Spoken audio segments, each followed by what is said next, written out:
Welcome to the World War I History Podcast, produced by the MacArthur Memorial. We invite you to follow us on Twitter at MacArthur1880 or find the General Douglas MacArthur Memorial on Facebook. The following is an interview with Dr. Sanders Marble, Senior Historian at the U.S. Army Medical Department, Office of Medical History. I have to start by saying that the views I'm giving today are mine, not the views of the Army or the Department of Defense or the United States government. Thanks again, Dr. Marble, for sitting down with us. Chemical weapons are one of the great horrors of World War I. When and where was the first poisonous gas used during the war? Well, there were a couple of fizzles in the use of chemical weapons in World War I, and I broadened that to chemical weapons to lead up to poison gas. In August of 1914, the French use a few tear gas grenades that the French police had to use against bank robbers. A bank robber steals some money from a bank and hide in a house where they could throw a tear gas grenade in and it would be confined. And the robbers would come out with their hands up. But they use these in the open because there's not trenches yet, and they have no effect. The Germans aren't even really apparently aware that they've been gassed. Fast forward a little bit to the winter of 1914-15. The Germans use a tear gas on the Russian front, but during the winter of 1914-15 in the Russian front, it's cold. And the gas doesn't actually turn to a vapor. So the artillery fires the shells, the shells break open, and there's sort of a tear gas on the snow. And the Russians do not know they've been gassed. There's no effect. The first use of poison gas is in April 22, 1915, when the Germans release a large quantity, several tons of chlorine gas from cylinders that they've buried under the front lines in Belgium, outside the city of Ypres. Now, the Germans releasing it from cylinders was technically legal because the international law at the time said that it is illegal to fire projectiles with asphyxiating gases. So firing a projectile that had a tear gas is okay because it's not asphyxiating. Or releasing a poisonous gas, an asphyxiating gas, but not projecting it is okay. So there's a sort of technical loophole that the Germans were exploiting. It doesn't make what they did right morally, but they were following the letter of the law. That also meant that when everybody else started using poison gas, they didn't worry about saying, well, what we're doing is technically illegal, because they simply said the Germans did it first. So it's mostly a question of the delivery system in the beginning then? Yes, it was, by the letter of the international agreements, illegal to use a projectile to deliver an asphyxiating gas. You could let the gas loose and let the wind take it over to the other guys and asphyxiate them that way. That's fair under the law of the time. It's not fair anymore. So how did the delivery system of poisonous gases evolve during the war?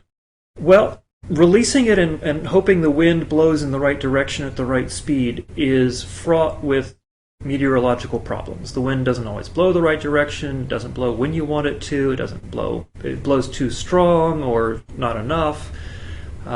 So very quickly they start putting poison gas, various different poison gases, into artillery shells and mortar rounds, to fire it where you want, when you want, and be able to mix it in with high explosive rounds or various other kinds of chemical weapons, or mix it in with smoke rounds or some other kind of projectile. They do continue using releases of gas from cylinders, but only when the weather is blowing the right direction, because cylinder release is a way to have a large quantity of gas hit in one place at one time. And what types of gases were being used, and how effective were they on the battlefield in the early years of the war? The first Poison gas is chlorine. It's followed by phosgene, which is more lethal. Lower dose will kill you.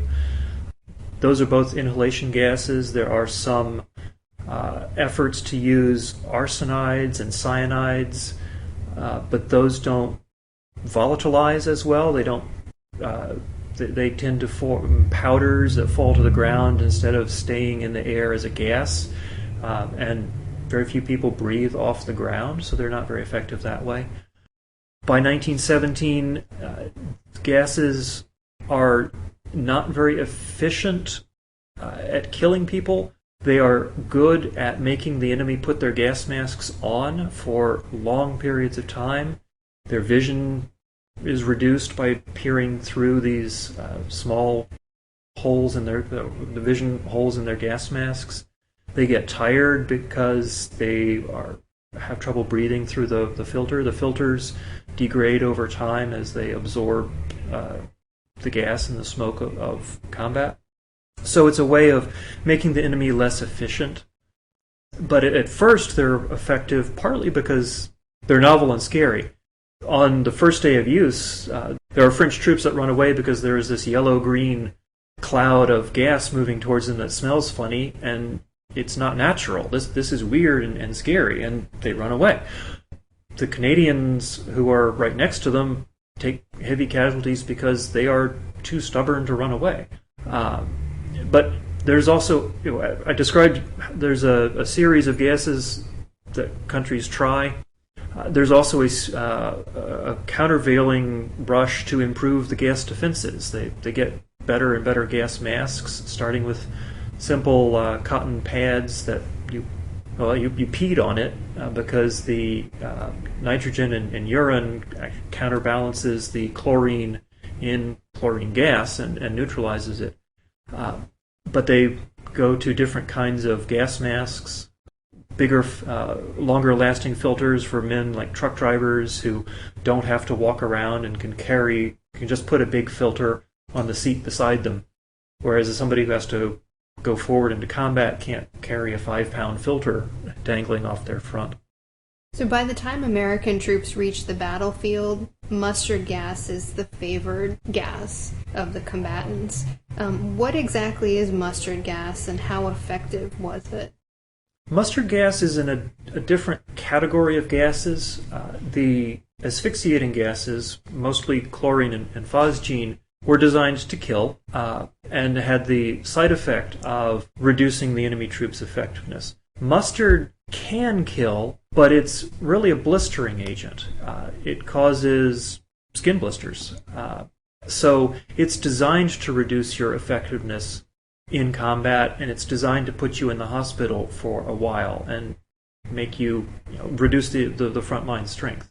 It's also a persistent gas. The asphyxiating gases blow away, so you could use them ahead of your own troops if you were attacking. Mustard could be fired onto enemy communication trenches so that the troops moving up to the front and troops bringing up the food and water to the front lines would get gassed as they moved through that area, so that it would continue to impinge on and inflict casualties behind the lines.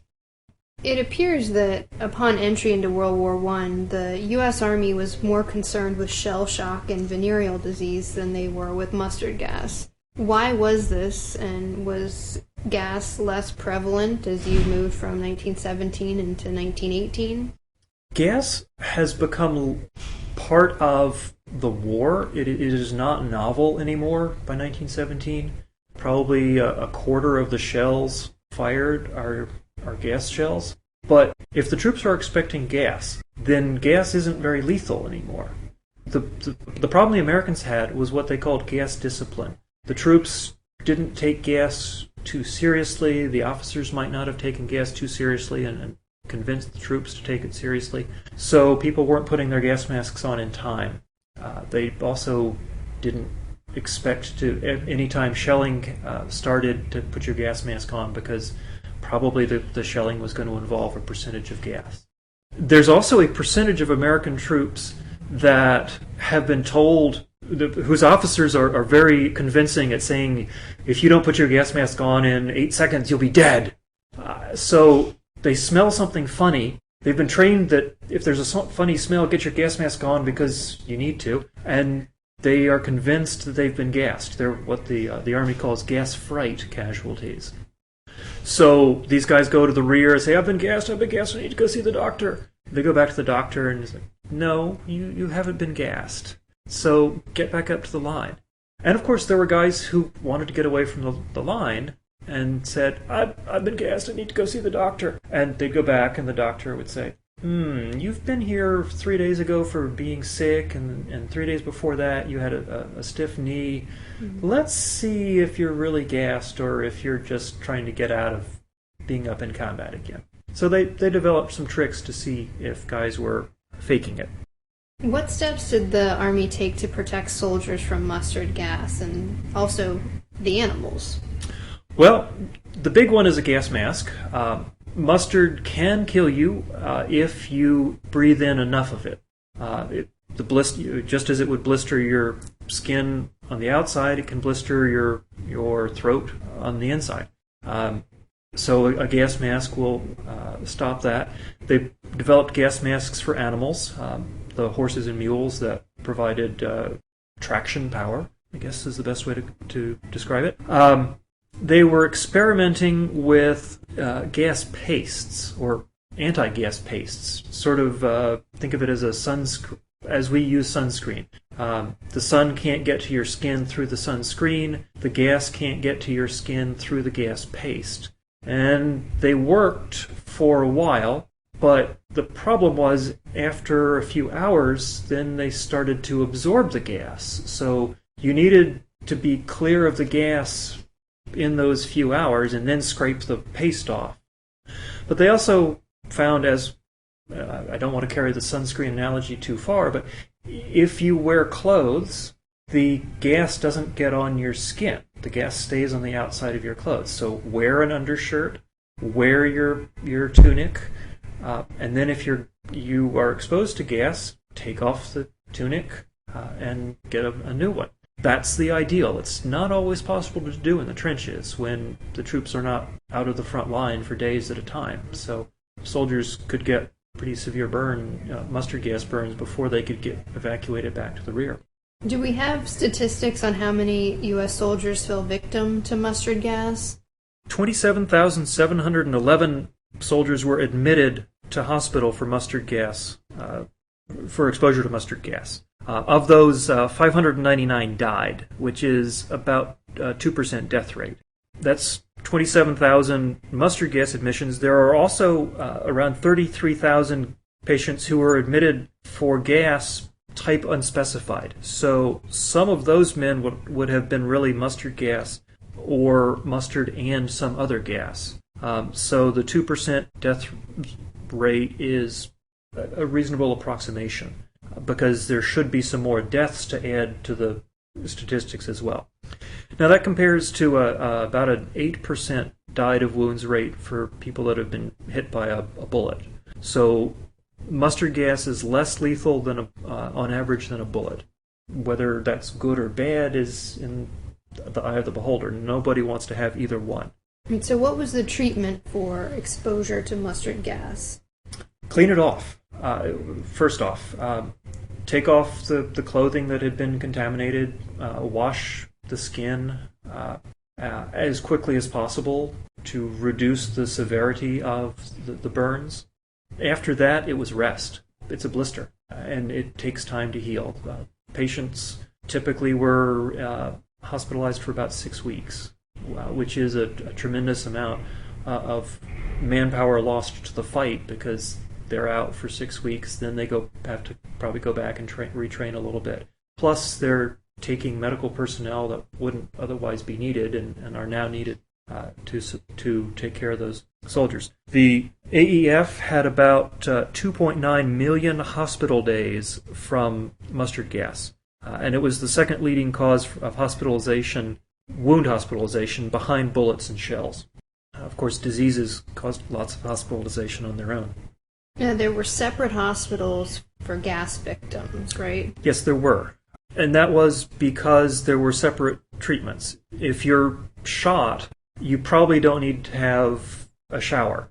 They would clean around the wound before they did the operation, but with gas, the treatment is cleaning you off. There's also the inhalation gases. They didn't stop using chlorine and phosgene once they started using mustards, so soldiers were certainly exposed to those inhalation gases. And for those, again, there's separate treatment. It's basically oxygen supplementation. Wear an oxygen mask 10 or 20 minutes out of every hour so that your damaged lungs get the extra oxygen to help them.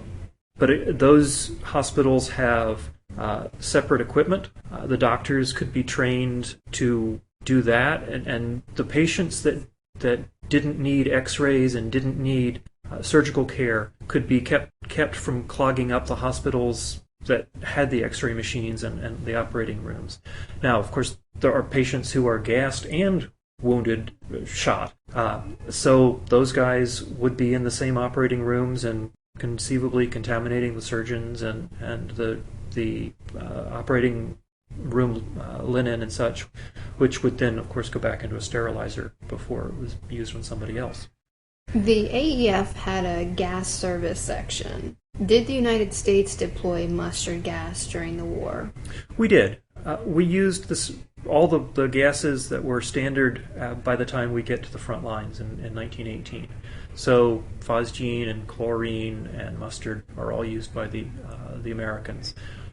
Quite apparently effectively. The Germans don't enjoy being gassed by us any more than they enjoy being gassed by the French or the British. And it's possibly a little bit more effective against the Germans because by 1918 the German economy is running out of fabric, and so they don't have spare uniforms to change into.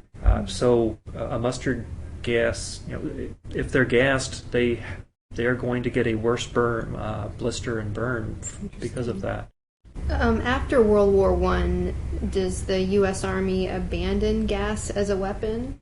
No, they continue preparing for gas warfare, both defensively, developing better gas masks and looking for other preventive measures, and at least into the 1960s, they continue preparing for offensive gas warfare. In the 20s, the U.S. develops a gas called lewisite, but it's not ready for World War I.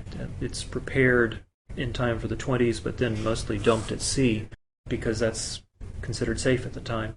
And then in World War II, we issue soldiers gas masks. We develop gas treatment as best we can because really nobody uses gas in World War II. But we actually deploy gas in case the enemy uses gas. And the biggest gas warfare problem in World War II is a German air raid hits a transport ship in a harbor in Italy. And unfortunately, that ship is full of mustard gas. There are several thousand people, civilians and military personnel alike, are gassed. And they want, for military security, they put a lid on the news reporting at the time. After World War II, we developed nerve gases. We learned from the Germans development of nerve gases and are ready for a while in the Cold War to gas the Soviets if they gas us. But fortunately, that never happened. Well, Dr. Marble, thank you again for your time and for discussing mustard gas with us. Thank you. Thank you for listening. If you have any questions, suggestions, or comments, please contact Amanda Williams at amanda.williams@norfolk.gov.